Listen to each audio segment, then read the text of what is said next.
Mrs. Miggins. At last we can return to sanity. The hustings are over, the bunting is down, the mad hysteria is at an end. After the chaos of a general election, we can return to normal. Well, has there been a general election then, Mr. Blackadder? Indeed there has, Mrs. Miggins. Oh, well, I never heard about it. Well, of course you didn't. You're not eligible to vote. Why not? Because virtually no one is. Women, peasants, chimpanzees, lunatics, lords. That's not true. Lord Nelson's got a vote. He's got a boat, Baldwin. Marvellous thing, democracy. Look at Manchester. Population 60,000, electoral roll 3. I may have a brain the size of a sultana. Correct. But it hardly seems fair to me. Well, of course it's not fair. And a damn good thing, too. Give the like of Baldrick the vote, and we'll be back to cavorting druids, death by stoning, and dung for dinner. I'm having dung for dinner tonight. So, who are they electing when they have these elections? Oh, the same old charm.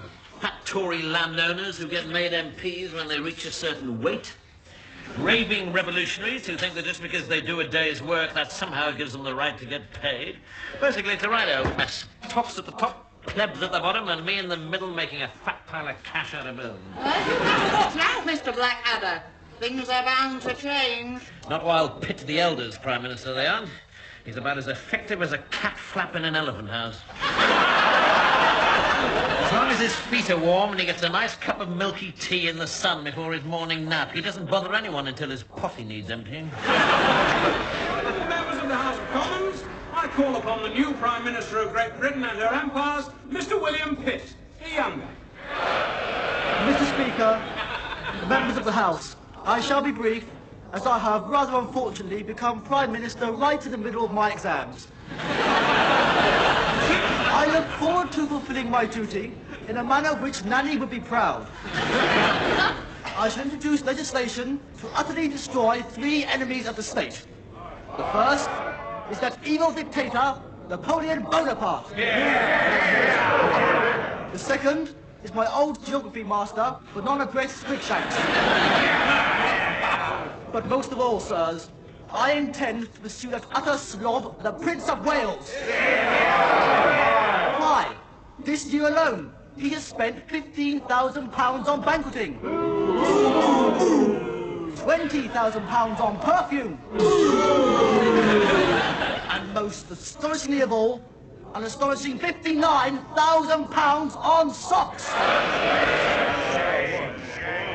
Therefore, my 3 main policy priorities are: 1. War with France. 2.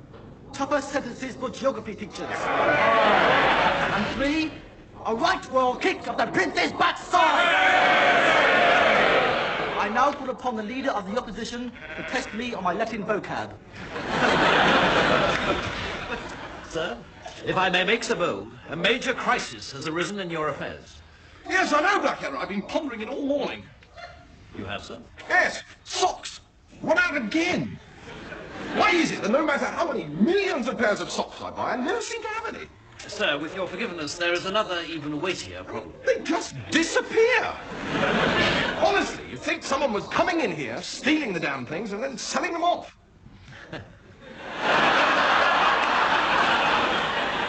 Impossible, sir. Only you and I have access to your socks. Yes, you're right. Still, for me, socks are like sex. One's a bit about, and I never seem to get any. Sir, if I may return to this very urgent matter. I read fearful news in this morning's paper. Oh, no. Not another little cat caught up in a tree. No, sir. There is a vote afoot in the new Parliament to strike you from the civil list. Well, yes.